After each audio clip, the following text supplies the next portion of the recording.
Au 1er siècle, la plupart des gens vivant autour de la mer Méditerranée habitaient des villes aux populations denses qui étaient toutes gouvernées par l'Empire romain. Chaque ville concentrait un brassage de cultures, d'ethnies et de religions différentes. Pour cette raison, il y avait toutes sortes de temples pour offrir des sacrifices à toutes sortes de dieux, et chacun disposait de son propre éventail de divinités auxquelles il faisait allégeance. Mais on trouvait aussi dans chaque ville une minorité qui refusait d'adorer un dieu autre que le leur. Ce sont les Israélites, également connus sous le nom de Juifs. Ils identifiaient leur Dieu comme étant le seul véritable créateur et roi du monde.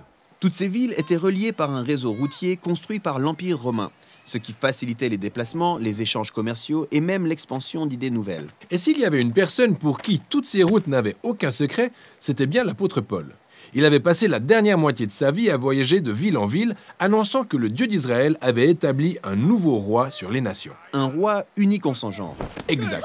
La plupart des rois usaient d'oppression pour asseoir leur règne, alors que le règne de ce nouveau roi est basé sur le don de soi et l'amour. Son nom est Jésus, et Paul est son messager qui invite tout le monde à vivre sous le règne de ce souverain. Cette troisième partie des Actes relate donc le récit des voyages missionnaires de Paul et l'accueil que les gens réservent à son message. Pendant un certain temps, Paul était basé à Antioche. En partant de là, lui et ses compagnons ont effectué 3 périples par voie terrestre et maritime à destination des villes les plus stratégiques de l'Empire. Dans chaque ville, Paul avait l'habitude de se rendre d'abord à la synagogue juive où son peuple était assemblé. Il se mettait à enseigner en démontrant que Jésus de Nazareth est bien le roi messianique promis dans les Écritures hébraïques. Certains adhéraient à son message, contrairement à quelques sceptiques. Et il y avait une autre catégorie de personnes qui trouvaient son message si subversif et dangereux qu'il provoquait des émeutes pour faire expulser Paul de la ville.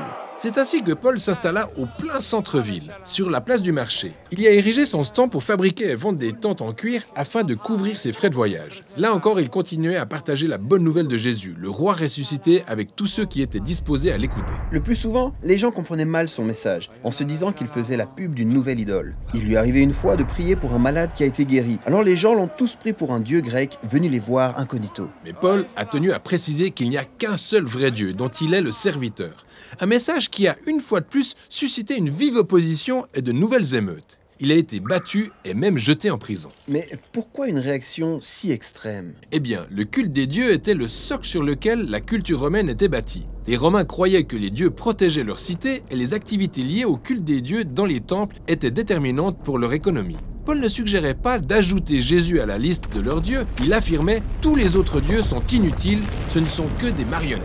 Donc, il méprisait ouvertement leur mode de vie, c'est ça? Oui, il va encore plus loin. En déclarant Jésus comme le nouveau roi, Paul le désignait par les appellations « Seigneur » ou « Fils de Dieu », les mêmes titres qui servaient à désigner le seul empereur romain. Ainsi, le message de Paul pouvait facilement être interprété comme une menace à l'encontre de toute la classe politique. À quoi bon rejoindre ce mouvement alors? Ça a l'air franchement dangereux. Eh bien, les gens étaient captivés par l'histoire de Jésus et cette manière par laquelle son amour a constitué des communautés au sein desquelles tous les membres étaient égaux, sans distinction d'origine ethnique, de genre, ni de statut économique ou social. Ces personnes sont devenues des nouvelles familles qui mangeaient ensemble. Ils vivaient par le don de soi et prenaient soin des plus pauvres parmi eux. Leur mode de vie démontrait que Jésus était réellement le roi. Tout à fait. Ainsi, dans chaque ville où Paul annonçait le message de Jésus, des personnes se voyaient transformées par l'Esprit de Dieu pour émerger en une nouvelle race humaine. Paul choisissait donc de séjourner un moment dans cette ville pour bien les former sur la voie de Jésus. Ensuite, il se rendait dans une autre ville. Ce n'était pas facile du tout cette vie.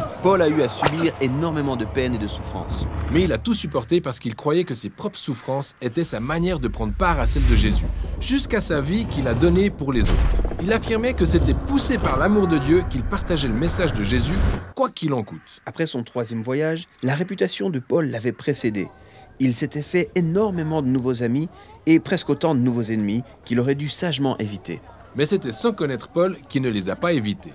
Sa destination suivante était Jérusalem, une ville regorgeant de personnes déterminées à le faire arrêter, voire le faire mourir. Et la raison de son départ pour Jérusalem, avec tout ce qui s'y passe à son arrivée, constitue tout le sujet de la dernière partie des Actes.